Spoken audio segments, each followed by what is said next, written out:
Year ఏమవుతుంది అనేది మనం కాసేపు పక్కన పెడితే, సో ఆటోమేటిక్గా ఏమైపోయింది, కాంగ్రెస్ చేసినటువంటి ఈ పనికి బీజేపీని కూడా నమ్మే ప్రసక్తి తెలంగాణ ప్రజలకు లేదు. ఎందుకని, ఆల్రెడీ ఒక నేషనల్ పార్టీకి ఓట్లేసి తప్పు చేసినామన్న ఫీలింగ్లో ఉన్నటువంటి తెలంగాణ ప్రజలు మళ్ళా బీజేపీకి గనక, ఒకవేళ బీజేపీ కూడా నేషనల్ పార్టీ కాబట్టి బీజేపీకి కూడా ఒకవేళ మనం పెత్తనం ఇస్తే, బీజేపీకి ఒకవేళ మనం మళ్ళా ఓట్లేసి గెలిపిస్తే బీజేపీ ఇంకెంత మనల్ని సతాయిస్తుందో, అప్పుడు కూడా ఇదే పరిస్థితి ఉంటుందేమో అన్న భయంతో మరి తెలంగాణ ప్రజలు ఆలోచించే అవకాశం ఉన్నది.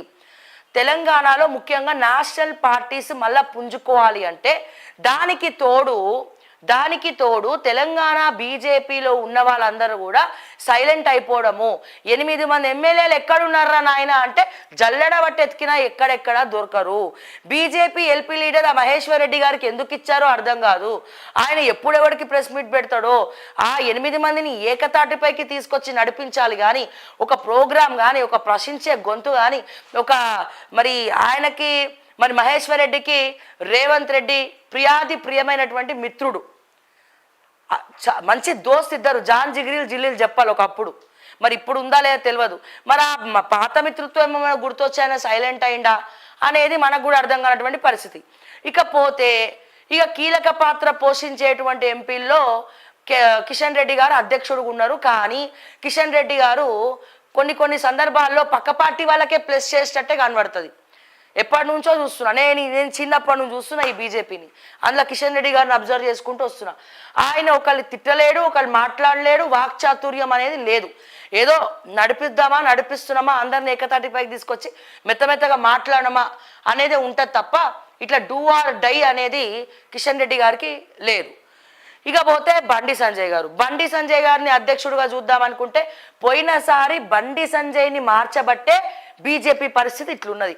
బండి సంజయ్ని ఒకవేళ మార్చకపోయి ఉంటే ఏమైతుండే, అట్లీస్ట్ 30-35 సీట్లు బీజేపీకి తెలంగాణ రాష్ట్రంలో అసెంబ్లీలో ఉండేవి. కానీ బండి సంజయ్ని కావాలని మార్చేసిండ్రా, మరి ఎట్లా మార్చేసిండ్రా అనేది అందరికీ తెలుసు. నేను కొత్తగా ఇప్పుడు మళ్ళీ ఆ స్టోరీ నేను చెప్పలేను. సరే, ఇప్పుడు పోనీ బండి సంజయ్ గారికి ఏమైనా అధ్యక్ష పదవి ఇద్దామా అంటే, బండి సంజయ్ గారిని కేంద్ర మంత్రిని చేసిండ్రు, అమిత్ షాకి సహాయక శాఖ మంత్రిని చేసిండ్రు హోమ్ అఫైర్స్లో. వాళ్ళు ఇక మొత్తం కేంద్రానికే అంకితం అయిపోయినరు. ఇక్కడ కరీంనగర్ పోవాలి, హైదరాబాద్ రావాలి, మళ్ళీ అక్కడ ఢిల్లీ పోవాలి, మళ్ళీ ఇండియా మొత్తం తిరగాలి. ఎవరు, బండి సంజయ్ గారు కానీ కిషన్ రెడ్డి గారు కానీ. ఇక్కడ తెలంగాణలో మరి కొద్దో గొప్ప మాట్లాడుతుండంటే బండి సంజయ్ గారు ఇక్కడ దేశం మొత్తం తిరగడానికే సరిపోతూ ఉంది. సో ఇట్లా బీజేపీలో ఎవరికి వాళ్ళే యమునా తీరే. ఇక పోతే మా రఘునందన్ రావు అన్న వాక్చాతుర్యానికి పెట్టింది పేరు, మాటల పుట్ట దిట్ట, ఇక ఎన్ని ఉంటే అన్ని మాట్లాడుకోవచ్చు. ఇక కొద్ది గొప్ప మా మీడియా వాళ్ళకి అందరికీ ఎక్కడంటే అక్కడ రా ఇంటర్వ్యూ ఇస్తా అని దిల్ దార్గా పిలిచేది రఘునందన్ రావు సాబు, వకీల్ సాబ్. సో ఈ రఘునందన్ రావు గారికి మంచి వాక్చాతుర్యం ఉన్నది, ప్రశ్నించవచ్చు, మాటలతోటి నోరు మూయిపిస్తాడు. సో మరి ఈయనకి ఏమైనా అధ్యక్ష పదవి ఇద్దామా అని చెప్పి కూడా అక్కడ వాళ్ళు ఆలోచించేటువంటి పరిస్థితి రఘునందన్ రావు. ఇకపోతే మిగిలిన వాళ్ళు ఎవరు మాట్లాడతారు, మా ధర్మపురి అరవింద్ అన్న ఎంతసేపు ఆ నిజామాబాదు అక్కడక్కడ తప్ప స్టేట్ మొత్తం తిరగడం కానీ అట్లా ఏం లేదు. ఎందుకంటే ఆయన బిజినెస్లు చూసుకోవాలి, మళ్ళీ ఇటు సైడ్ కూడా ఇది చేసుకోవాలి, ఆయన దాంట్లో ఆయన ఉన్నాడు. ఇకపోతే ఈటల రాజేందర్ని అధ్యక్ష పదవి చేద్దామంటే ఈటల రాజేందర్ గారిని ఈయనకు ఆర్ఎస్ఎస్ సపోర్ట్ లేదు. ఆర్ఎస్ఎస్ సపోర్ట్ ఎందుకు లేదు అంటే, ఈటల రాజేందర్ గారికి అసలు బీజేపీ పార్టీ సెట్ కాదు, సూటబుల్ కాదు. ఎందుకు సూటబుల్ కాదంటే, ఈటల రాజేందర్ అనే ఒక వ్యక్తి నాస్తికుడు, కమ్యూనిస్ట్ భావాలు ఉన్నటువంటి వ్యక్తి. ఆ కమ్యూనిస్ట్ భావాలు ఉన్నటువంటి వ్యక్తి బీజేపీలో ఇమడలేడు. సో ఒకవేళ మొన్న మల్కాజ్గిరి ఎంపీగా పోటీ చేద్దాం అనుకున్నా ఆర్ఎస్ఎస్ సపోర్ట్ లేదు. కొన్ని ఇప్పుడు ఆర్ఎస్ఎస్కి బీజేపీకి కూడా పడే ప్రసక్తి లేదు. ఇట్లా ఇక్కడ ఒక్కొక్కడికి ఒక్కొక్క మట్టిపోయి ఉన్నది. సో వాళ్ళ కొట్లాటలు వాళ్ళకే ఉన్నాయి, వాళ్ళ పంచాయతీలు వాళ్ళకే ఉన్నాయి.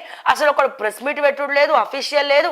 ఈ 8 మంది ఎంపీలు, 8 మంది ఎమ్మెల్యేలు ఒక దగ్గరకు వచ్చి ఒక స్టాండ్ తీసుకొని కొట్లాడే దమ్మున్న నాయకుడు ఎక్కడా కూడా కనబడట్లేదు. సో ఇప్పుడు వాళ్ళు ప్రజల పక్షాన కొట్లాడుతున్నారా, కొట్లాడట్లే. ఏ మోడీ వేవ్తోనైతే వీళ్ళందరూ గెలిచిండ్రో, ఇప్పుడు అదే మోడీ వేవ్ సౌత్ ఇండియాలో బీజేపీ బలం లేదు.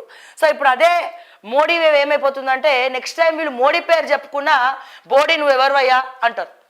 అంటే మోడీ పేరు చెప్పినా ఓట్లు రావు బీజేపీకి, గ్రౌండ్లో లేకపోతే, ప్రజల మధ్యలో లేకపోతే, బీజేపీ స్టాండ్ ఏందో చెప్పకపోతే, బీజేపీని అంటే హిందువుల మీద ప్రేమ ఉన్నా, దైవత్వం ఉన్నా, ఇంకేమున్నా దేశభక్తి ఉన్నా, ఎన్ని రకాలుగా ఏమున్నా ఫస్ట్ సంక్షేమ పథకాలు ప్రజలకు ఇంత బువ్వ కావాలి కదా అని అనుకునే వాళ్ళు చాలా మంది ఉన్నారు.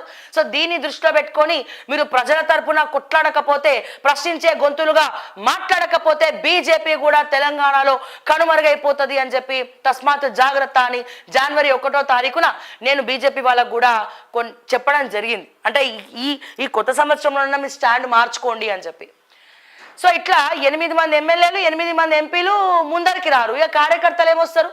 మా కార్యకర్త సోదరులకు రక్తం మరిగిపోతుంది, బీజేపీలో కొట్లాడాలి అని చెప్పి. కొట్లాడాలని ఉన్న వాళ్ళనేమో వెనకాలేసిర్రు, కొట్లాట చేతగాని వాళ్ళనేమో ముందరేసిండ్రు. ఇది బీజేపీ స్టాండు. ఇక బీజేపీ గ్రాఫ్ అమాంతం పడిపోయింది. సో వీళ్ళందరూ మాట్లాడక వీళ్ళందరూ గొంతు మూగబోయింది. సో ఇక్కడ రేవంత్ రెడ్డి గారి పైన తీవ్ర వ్యతిరేకత వచ్చింది. సో క్యాబినెట్లో ఎవడేం చేస్తుండో ఎవరికి అర్థం కానటువంటి పరిస్థితి, ఎవరిది వాళ్ళే యమునా తీరే.